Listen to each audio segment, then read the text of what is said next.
कभी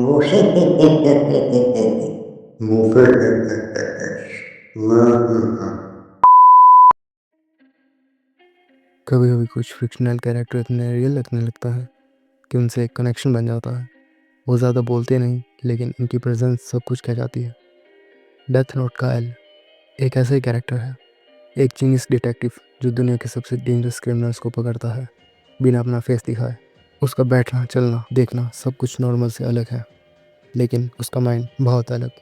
आज की इस वीडियो में हम एल के कैरेक्टर को थोड़ा और डीपली एक्सप्लोर करेंगे। उसका पास, उसकी पर्सनैलिटी, एल के साथ उसकी राइवलरी और सबसे इम्पोर्टेंट उसकी लेगेसी। एल का रियल नेम है एल नोलाइट, पर उसका पास्ट हमेशा एक मिस्ट्री रहा है। वो एक ऑर्फन था जिसे वटारी और रोजर ने उठाया वामी हाउस में, एक सीक्रेट ऑर्फनेज सिर्फ गिफ्टेड किड्स के लिए। ये कोई नॉर्मल स्कूल नहीं था। यहाँ हर बच्चा या तो जीनियस होता था या बना दिया जाता था। वामीस हाउस सिर्फ एक शेल्टर नहीं था, ये एक मेडल फौज था जहाँ पे माइंड्स को वेपन बनाया जाता था। एल वहाँ भी अलग था। उसका फोकस शार्प था, उसकी इमोशंस ऑलमोस्ट नॉन एग्जिस्टेंट। उसने बचपन से ज़्यादा फील नहीं किया। उसके लिए लाइफ एक मिशन बन गई थी, सच ढूंढना, चाहे कुछ भी हो जाए। एल की पर्सनैलिटी थोड़ी ऑड लग सकती है। बेयरफुट रहता था, हमेशा कुछ मीठा खाता था, ऑकवर्ड पोस्चर में बैठता था और बोलता भी कम था। पर यही उसकी स्ट्रेंथ थी, उसका फोकस कभी डिस्ट्रैक्ट नहीं होता। वो चीज़ें इमोशनली नहीं, लॉजिकली देखना पसंद करता है।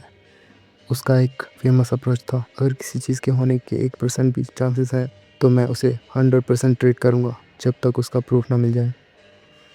और जब वो किसी पे डाउट करता है तो उसके आसपास ही रहता है, ऑब्जर्व करता है। क्रीपी, थोड़ा इफेक्टिव, बिल्कुल। एल सिर्फ एक लॉजिक मशीन नहीं था, उसका इंस्टिंक्ट भी काफ़ी पावरफुल था। कभी कभी वो कह देता, मेरे पास कोई प्रूफ नहीं है पर मुझे पता है तुम झूठ बोल रहे हो। ये लाइन किसी ट्रेंड गट फीलिंग के बिना नहीं आती। लाइट के केस में उसके पास कभी सॉलिड प्रूफ नहीं था, बट उसका इंस्टिंक्ट कह रहा था ही इज कीरा, और उसने अपने इंस्टिंक्ट पे भरोसा भी किया। एल का रियल स्ट्रेंथ उसका बैलेंस था, लॉजिक प्लस इंस्टिंक्ट। इसी वजह से वो इतना अनप्रेडिक्टेबल था और डेंजरस भी। लाइट और एल के बीच टेंशन एक सिंपल चेज नहीं था, ये एक आइडियोलॉजिकल कॉन्फ्लिक्ट था। लाइट सोचता था कि वो दुनिया को बेटर बना रहा है अपने वर्जन ऑफ जस्टिस के थ्रू। एल के लिए जस्टिस से ज़्यादा इम्पोर्टेंट था ट्रुथ।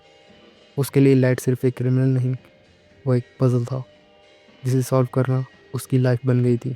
दोनों के बीच एक स्ट्रेंज बॉन्ड भी था, ना दोस्ती ना दुश्मनी, रिस्पेक्ट और एक समझ कि तू वही है जो मुझे समझ सकता है। और शायद ख़त्म भी। एल की डेथ नोट का एक क्वाइट मोमेंट था, बिना किसी ड्रामेटिक म्यूजिक के। बस उसका इम्पैक्ट साइलेंट होकर भी हैवी था। उसने ऑलमोस्ट ट्रूथ पकड़ ही लिया था, बट लाइट ने उससे एक कदम आगे चलकर गेम जीत लिया। एल हार गया, लेकिन उसका अप्रोच, उसका माइंडसेट, वो सब कुछ छोड़ गया। उसके बाद नियर और मेलो आए, पर एल जैसा ऑरा उनमें नहीं था। एल अनप्रेडिक्टेबल था, वनरेबल भी, पर शायद इसी वजह से ऑडियंस उसे कनेक्ट कर गई। एल कोई हीरो नहीं था, वो अप्लॉज के लिए काम नहीं करता था, ना फेम के लिए। वो सिर्फ ट्रूथ के पीछे था। और उसका कैरेक्टर ये भी सिखाता है, कभी कभी बस सच जानना ही काफ़ी होता है, even if it makes you lonely. अगर तुम्हें भी कभी फील होता है कि दुनिया का लॉजिक समझ नहीं आता, पर तुम्हें सच ढूंढना ज़रूरी लगता है, तो हाँ, तुम एल जैसे हो। एल का कैरेक्टर प्रूफ है कि किसी का फेस दिखाना ज़रूरी नहीं, बस उसकी सोच दुनिया बदल सकती है। एल ने सिर्फ एक केस में काम नहीं किया था, उसके नाम पे डजन ऑफ सॉल्व केसेस हैं, जिनमें से कुछ इंटरनेशनल लेवल पे भी सर्टिफाइड है। कभी कभी लॉजिक रुक जाता है, पर इंस्टीट्यूशन चिल्ला चिल्ला के कहता है यही है, और एल उस इंस्टीट्यूशन को इग्नोर नहीं करता था। एल की हार सिर्फ उसकी नहीं थी, वो सच की हार थी। और जब सच हारता है, दुनिया थोड़ी ज़्यादा अंधी हो जाती है।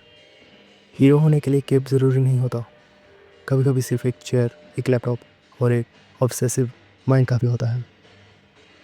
अगर वीडियो पसंद आया या एल के साथ कभी इमोशनली कनेक्टेड फील किया हो, लाइक करो, कमेंट में बताओ कि तुम्हारा फेवरेट एल मोमेंट क्या था। मैं हुसलैकी, मिलता हूँ अगले वीडियो में। तब तक के लिए think like L, act like light, feel like yourself. Peace out.